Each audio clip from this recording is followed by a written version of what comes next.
The woman just took a nap on the plane. When she woke up, she found her daughter missing. At first she thought her daughter went to the restroom, but when she went to check the restroom, she never saw her daughter there. This instantly made her panic, so she quickly asked the flight attendant for help. But strangely, when the attendant made an announcement, all the passengers insisted they had never seen the girl. Even the purser found no boarding record. Seeing this, the woman hurried to pull out her boarding pass to prove herself. But when she reached into her pocket, she found only her own boarding pass. This instantly made her extremely panicked, so she rushed back to her seat to search. But the next second, she found even her daughter's luggage had disappeared. Despair instantly drowned her completely. She broke down, saying her daughter must have been taken away, but everyone thought she had a mental problem. Helpless, the woman rushed to the cockpit of the plane, trying to seek the captain's help. As an aircraft engineer, she guessed her daughter might have entered the cargo hold by mistake, so she strongly demanded a search of the entire plane. Although the captain didn't really believe it, still agreed, but the crew searched every part of the plane, yet they never found any trace of her daughter.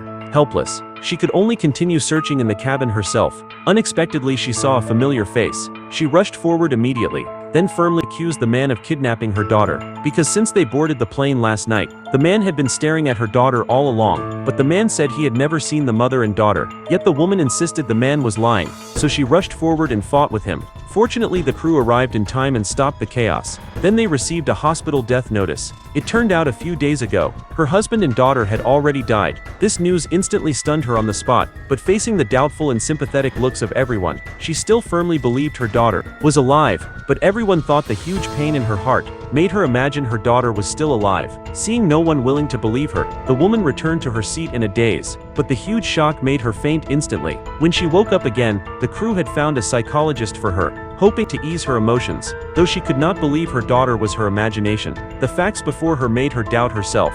Just when she curled up in despair on the seat, she happened to see a faint heart on the window, and that was drawn by her daughter before she disappeared. Her heart started pounding wildly at once, so she pretended to go to the restroom, shook off the air marshal watching her. Then she put clothes under her hands, and carefully opened the ceiling to crawl into the power room. Next, she used a coin to open the power box and plugged into the oxygen mask control wires. The next second, oxygen masks instantly dropped in the cabin, and the passengers were in chaos. This also drew away the marshal's attention. Then the woman slipped into the cargo hold of the plane, but even after searching every corner, she still never found her daughter. Just then she discovered her husband's coffin, so a terrible thought surged in her mind. But before she could check it, she was caught again by the air marshal, who rushed over.